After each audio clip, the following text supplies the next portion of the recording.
Everybody is talking about their Game of the Year picks for 2021. So today I thought I would tell you a little bit about mine and maybe one or two that aren't on my list, but I think are contenders. Let's get into it.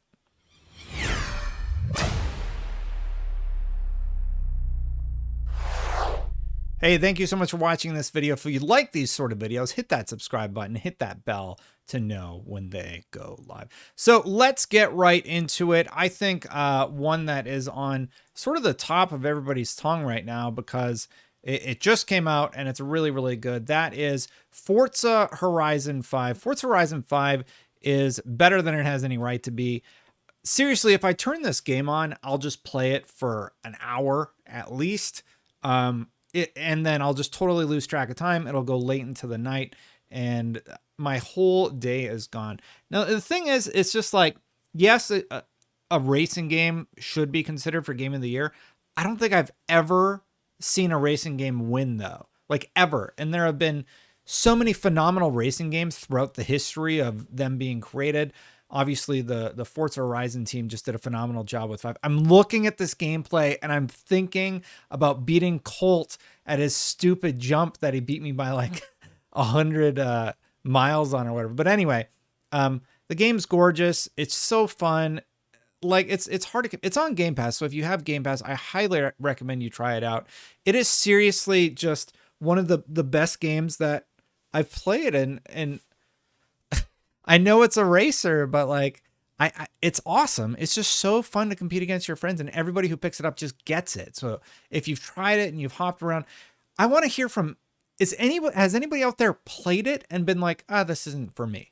I would love to know why, because like, it's just so fun. It's bombastic. It's larger than life. And it really just keeps you in your seat watching or playing or just watching the craziness unfold. I really, really love Forza Horizon 5. And it's honestly, it's one of my top picks for Game of the Year currently as it stands. I'm going to talk about release games right now, and then we can get to potential candidates from the remainder of the year. You know who I'm talking about. The other one I wanted to talk about was a PlayStation game.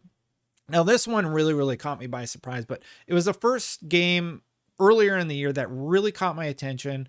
Housemarque's Returnal. I keep talking about how it's a Game of the Year contender for me on my channel, but yeah, it's really, really cool. And I just love this game.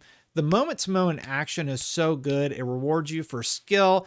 The use of the adaptive triggers was really, really smart. I really, really liked it. It was cool when I finally defeated it. I think I even did the secret ending. I never platinumed it because at the time it was pre-patch when it was really hard to get all of the things. What we're watching right now is the story trailer, but Returnal is just really fun. It just has excellent gunplay, really, really good shooter, and it's going to be interesting to see what Housemarque does with Sony's full backing, basically. Not that they ever didn't have it, but man, the bosses were so cool too. I'm just watching this and I just love games with good shooting mechanics, and Returnal really, really nailed it. It's probably my top pick for the PlayStation brand. Returnal is really, really fun. I highly recommend that you try it out. I'm going to get to one that's not on my list, but it should be considered anyway. On the Nintendo platform, you know, I'm not huge into Nintendo, but Metroid Dread, this is the end of a story that I have been following since, like, I think it's over 10 years long now, because they did the remake of 1, they did Samus Returns, they did everything. And Metroid Dread is really, really fun. My camera froze again. Oh my goodness.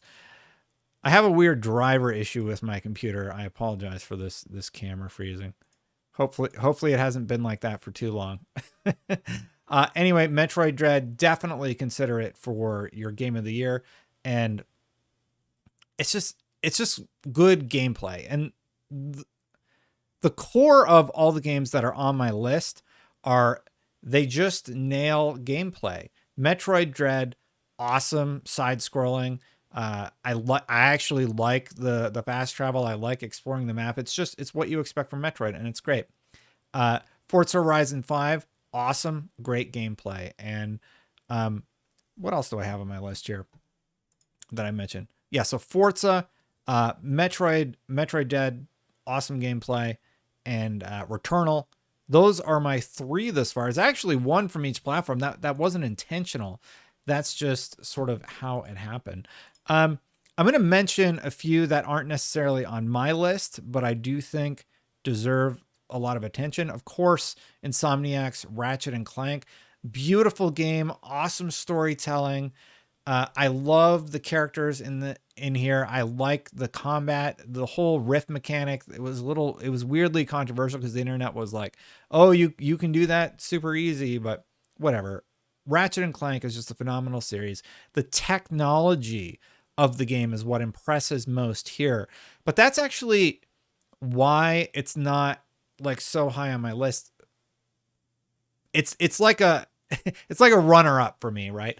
Everything technically about it is superb. It is an industry standard. It is amazing. But for me, I don't know. It's the same reason Psychonauts 2 isn't on my list. I just had more fun with other games. That's all. Really, really enjoy it. I like the story that's told with Ratchet and Clank.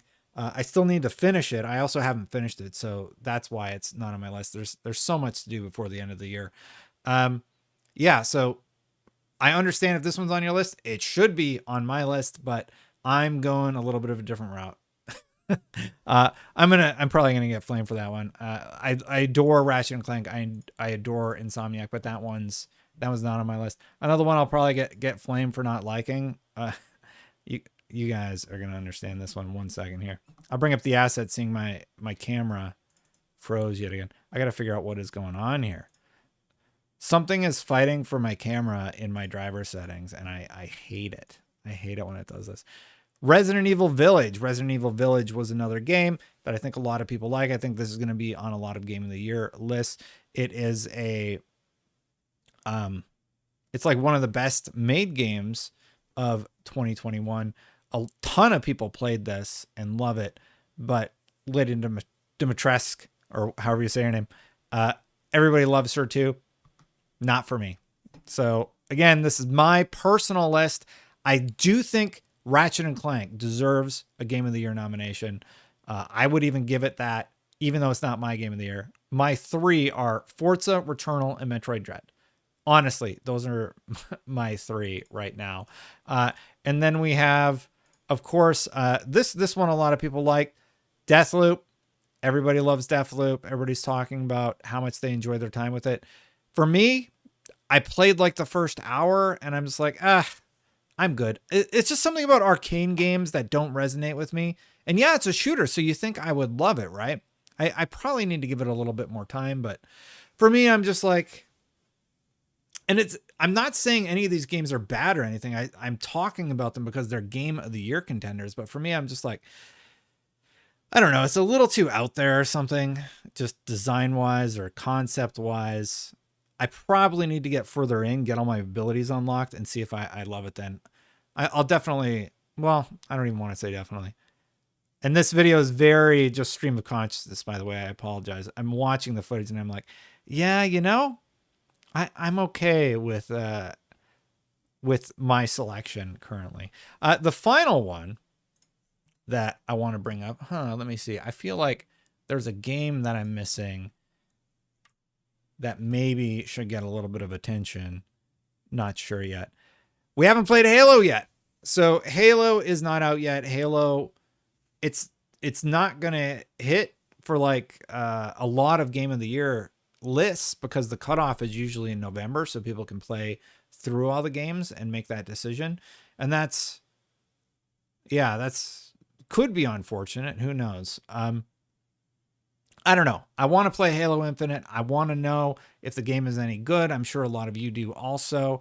And yeah, so Halo Infinite is one that will be on a lot of people's radar. I'm going to be really, really curious to see how this one ends up faring in terms of Game of the Year nominations. Maybe it'll make it, maybe it won't. All right, anyway, those are a bunch of Game of the Year contenders for 2021. Let me know your thoughts. Is there anything not on my list that you really, really loved? Let me know about in the comments below. It's been a very busy weekend, so I'm a little tired during this video. I apologize for the rambliness. I'm going to get out of here, but before I do, hey, don't forget to hit that subscribe button. Hit that bell if you like these rambly videos where I don't really make a lot of sense sometimes. I appreciate all of you who do so. If you want to become a member, memberships are turned on. Thank you to all of the members. I'm going to get out of here. My camera's probably going to freeze again any second. Bye for now, everybody.